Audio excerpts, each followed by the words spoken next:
नमस्कार दोस्तों, स्वागत है चैनल पर। साथियों, आज हम इंग्लिश ग्रामर क्विज़ का पार्ट 4 लेके आए हैं। तीनों वीडियो अपलोड कर दिए हैं, प्लेलिस्ट में जाके चेक कर सकते हैं। तो चलिए वीडियो को शुरू करते हैं। आज का हमारा पहला प्रश्न है, the railway line runs the river and the road. यानी रिवर और रोड के बीच में से रेलवे लाइन गुजर रही है, ये दोनों के बीच में होने के अर्थ में है। तो यहाँ पे हमारा ऑप्शन होगा बिटवीन।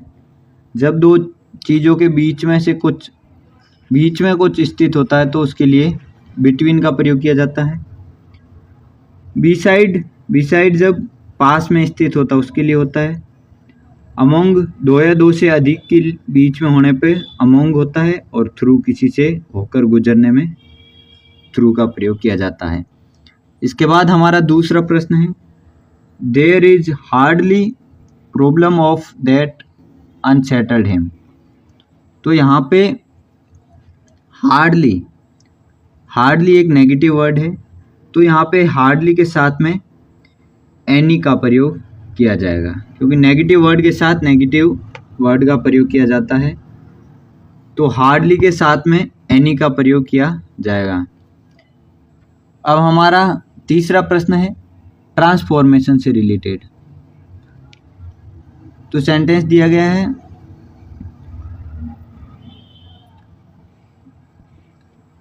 नेगेटिव सेंटेंस में बदलना है दिए गए सेंटेंस को। तो यहाँ पे हम जानते हैं कि as soon as he came he made objection. यानी जब एज सून एज को नेगेटिव में बदला जाता है तो वो नो सूनर देन में बदल जाता है। As soon as no sooner than में बदल जाता है। तो यहाँ पे हमारा ऑप्शन एक ही है जिसमें नो सूनर देन दे रखा है। यहाँ पे नो सूनर और देन दोनों दे रखा है, तो हमारा यहाँ पे आंसर होगा ऑप्शन ए। इसके बाद अगला प्रश्न है, चेंज इनटू इंटेरोगेटिव नेगेटिव। तो यहाँ पे हमारा सेंटेंस दिया गया है, एवरीवन नाउज हिम, हर कोई उन्हें जानता है। तो इसका हमारा इंट्रोगेटिव नेगेटिव होगा हु डज नॉट नाउ। यहाँ पे कौन उन्हें नहीं जानता है, यानी ये इंट्रोगेटिव नेगेटिव है। हम जानते हैं कि जब सिंपल सेंटेंस को इंट्रोगेटिव में बदला जाता है तो उसका मोड चेंज कर दिया जाता है। यदि इंट्रोगेटिव का सेंटेंस नेगेटिव में है तो नॉर्मल सेंटेंस में जाएगा तो पॉजिटिव हो जाएगा, और यदि पॉजिटिव है तो वो नेगेटिव में हो जाएगा। तो यहाँ पे हमारा दिए गए जो सेंटेंस है वो पॉजिटिव में है, तो यहाँ पे हमारा आंसर नेगेटिव में आएगा। तो ऑप्शन सी सही आंसर हो जाएगा। अगला प्रश्न है प्रश्न संख्या 5। हमारा प्रश्न डायरेक्ट इनडायरेक्ट स्पीच से है। The teacher said I am busy now. तो हम जानते हैं कि डायरेक्ट से इनडायरेक्ट में टेंस चेंज होते हैं, सेंस चेंज होता है, मॉडल चेंज होती है और मोड भी चेंज होता है। तो हम जानते हैं यहाँ पे हमारा दिया गया जो सेंटेंस है वो यहाँ पे प्रेजेंट में दिया गया है। तो सबसे पहले प्रेजेंट कंटिन्यूस का सेंटेंस है, तो हम देखेंगे कि प्रेजेंट कंटिन्यूस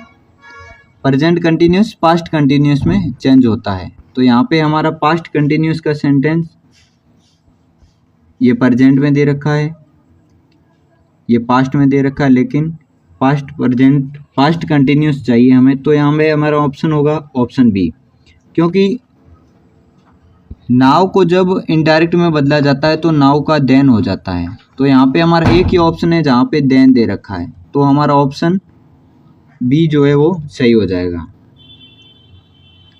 इसके बाद अगला हमारा प्रश्न है, यह भी डायरेक्ट इनडायरेक्ट से रिलेटेड है। लीला will say Ravi has gone.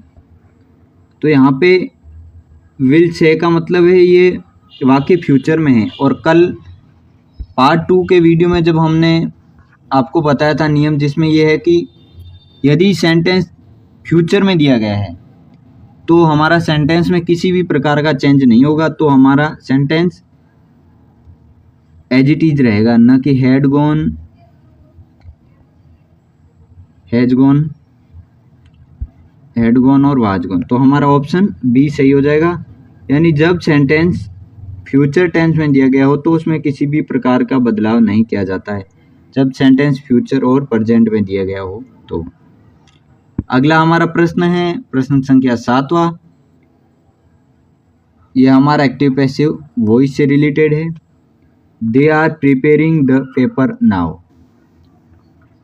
तो यहाँ पे हम जानते हैं कि आर प्रिपेयरिंग यानी जब दिए गए वाक्य में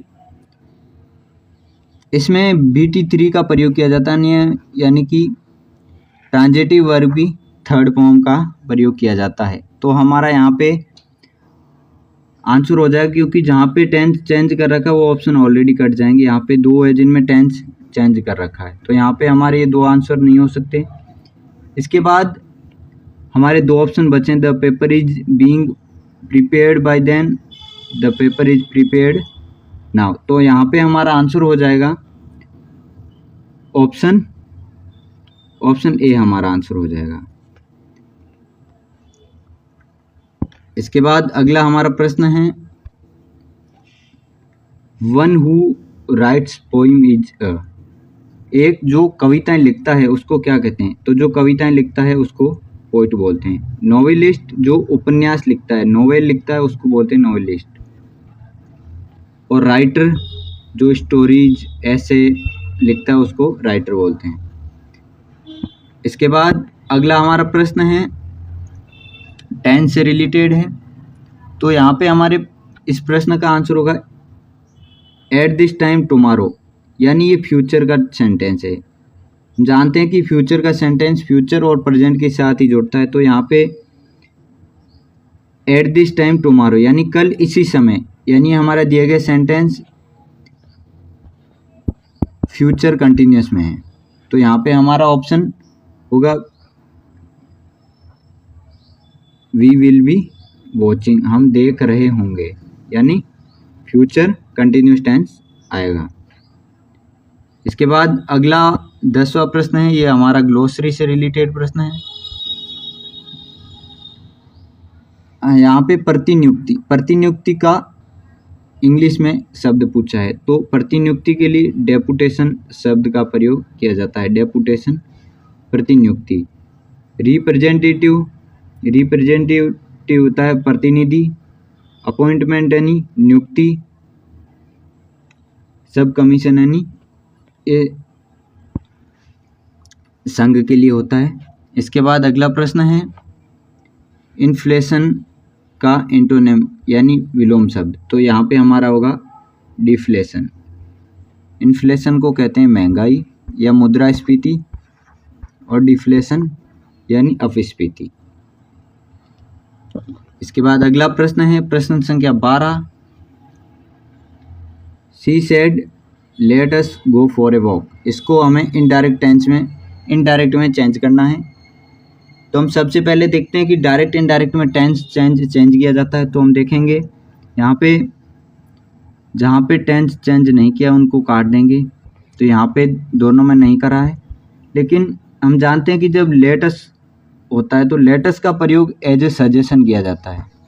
लेटस सजेशन के रूप में काम करता है। तो यहाँ पे हमारा एक ही ऑप्शन है जिसमें सजेशन की बात की गई है, वो हमारा ऑप्शन बी है। She suggested that we should go for a walk, यानी एक सजेशन के रूप में काम करता है। तो यहाँ पे हमारा ऑप्शन बी हो जाएगा। इसके बाद अगला प्रश्न है कंडीशनल सेंटेंस से related. If he work hard he pass. यहाँ पे हमारा दिया गया सेंटेंस V2 यानी पास्ट सिंपल में है। तो जब पास्ट सिंपल का सेंटेंस होता है तो उसका कनेक्शन पास्ट के साथ ही होता है। तो यहाँ पे हमारा ऑप्शन एक ही है जो यहाँ पे वुड आएगा, ही वुड पास। यदि वह मेहनत करेगा तो वो पास हो जाएगा। इसके बाद अगला प्रश्न है प्रश्न संख्या 14। The patient had died the doctor arrived. यहाँ पे हमारा दो ही ऑप्शन बचते हैं जो इस प्रकार की कंडीशन में लगते हैं। एक तो है बिफोर, एक है हमारा आफ्टर। तो हम जानते हैं कि जब सेंटेंस में बिफोर यूज होता है तो बिफोर के बाद में पास्ट सिंपल तथा बिफोर से पहले पास्ट परफेक्ट टेंस आता है, और वहीं आफ्टर के बाद परफेक्ट और आफ्टर से पहले सिंपल टेंस आता है। तो यहाँ पे हम देखेंगे कि यहाँ पे जो बाद में दे रखा है वो V2 में दे रखा है। तो यहाँ पे हमारा पहले जो होगा वो होगा पहले परफेक्ट में होगा, यानी जिसमें बाद में सिंपल दे रखा है और पहले परफेक्ट दे रखा, तो ये वहाँ पे हमारा V4 का प्रयोग किया जाएगा। तो हमारा ऑप्शन ए सही हो जाएगा, यानी जब तक डॉक्टर पहुँचे तब तक पेशेंट मर चुका था। इसके बाद अगला और 15वां प्रश्न है, यह हमारा एक्टिव पैसिव वॉइस रिलेटेड है। She has been completed the work. तो यहाँ पे हम जानते हैं कि सबसे पहले इसमें BT3 आता है, यानी ट्रांजिटिव वर्ब की थर्ड फॉर्म, और यहाँ पे हैज दे रखा है,